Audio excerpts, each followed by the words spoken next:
Tumsifu Yesu Kristo. Akamkazia macho, akampenda.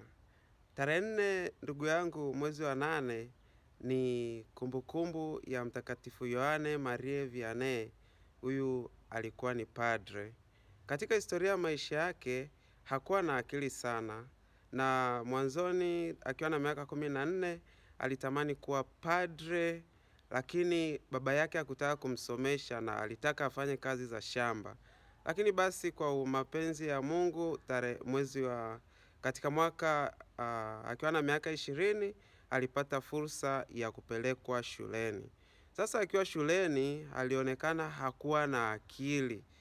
Hakuwa na akili sana ile ya darasani, ile ya kushika vitu kama ambavyo utasikia mtu ameshika vitu darasani anafaulu darasani. Sasa mkuu wake wa shirika akauliza walimu wake tu swali moja. Je, Yohane Vianney ana tabia njema? Wale walimu wake basi wakasema, ndiyo, Yohane ana tabia njema sana. Swali ni je, wewe ndugu yangu, kaka, baba, mama, bibi, ukiulizwa habari za mwenzako, ukiulizwa habari za mtu mwingine, wewe unazijibuje?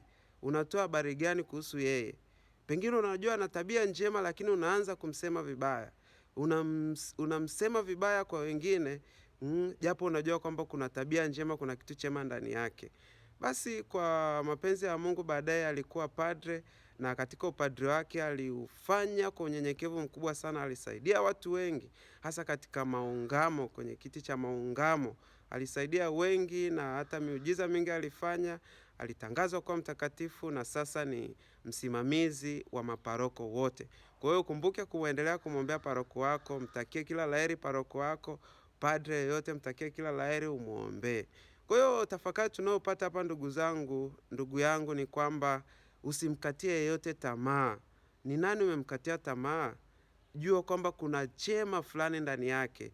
Jua kwamba kuna jambo fulani jema ndani ya kila mmoja, hata kama hujaliona katika macho ya nyama. Kuna jambo fulani hivi jema. Mtakatifu Yohane Marie Vianney hakuonekana mwema, hakuonekana na akili, lakini lile jambo jema lilokuwa ndani yake, ile tabia njema ilimsaidia. Wewe ndani ya ndugu yako unaona lipi jema? Kwa mtoto wako unaona lipi jema? Kwa mlelewa wako unaona lipi jema? Hilo ulisimamie vizuri na umsaidie. Tumsifu Yesu Kristo. Usimkatie yeyote tamaa, kumbuka hilo. Asante kwa kusubscribe channel hii Hazina ya Kanisa Katoliki. Subscribe kama hujasubscribe, share na wengine. Nice to meet you.